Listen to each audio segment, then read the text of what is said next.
ব্যাংককে বিমস্টেক সম্মেলনের ফাঁকে বাংলাদেশের প্রধান উপদেষ্টা অধ্যাপক ডক্টর মোহাম্মদ ইউনূস ও ভারতের প্রধানমন্ত্রী নরেন্দ্র মোদী আধা ঘন্টারও বেশি সময় ধরে দ্বিপাক্ষিক বৈঠক করেছেন।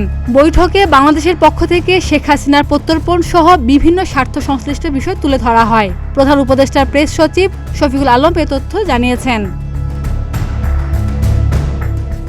শফিকুল আলম জানান, বাংলাদেশ ও ভারত দুই দেশের সরকার প্রধানের মধ্যে অনুষ্ঠিত বৈঠকটি অত্যন্ত গঠনমূলক ও ফলপ্রসূ হয়েছে। আমাদের সঙ্গে পারস্পরিক স্বার্থ সংশ্লিষ্ট সব ইস্যুতে আলোচনা হয়েছে।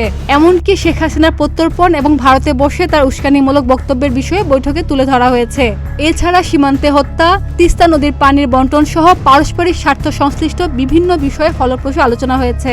তবে শেখ হাসিনার প্রত্যর্পণ বা বাংলাদেশের অন্যান্য যেসব বিষয় তুলে ধরা হয়েছে সেসব বিষয়ে ভারত কী ধরনের প্রতিক্রিয়া দেখিয়েছেন সে সম্পর্কে এখনো কিছু জানা যায়নি। ছাত্র জনতার আন্দোলনের মুখে গত বছরের ৫ আগস্ট বাংলাদেশ ছেড়ে ভারত পালিয়ে যান শেখ হাসিনা। শুরুতে ভারতের ধারণা ছিল এটা একটি স্টপ ওভার, আর তার মেয়াদ বড়জোর ৬-৭ ঘন্টা।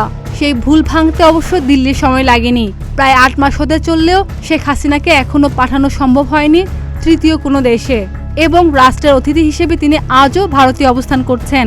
অন্তর্বর্তীকালীন সরকার দায়িত্ব গ্রহণের পর এই প্রথমবারের মতো অধ্যাপক ইউনূসের সঙ্গে ভারতের প্রধানমন্ত্রীর বৈঠক হলো। এর আগে গতকাল বিমস্টেকের সম্মেলনে নৈশভোজে দুই নেতার সাক্ষাৎ হয় এবং তারা কুশলাদি বিনিময় করেন। সেখানে উভয় নেতাকে বেশ কিছুক্ষণ সময় ধরে ঘনিষ্ঠভাবে কথা বলতেও দেখা যায়। খাদিজা নিপা, প্রতিদিনের বাংলাদেশ।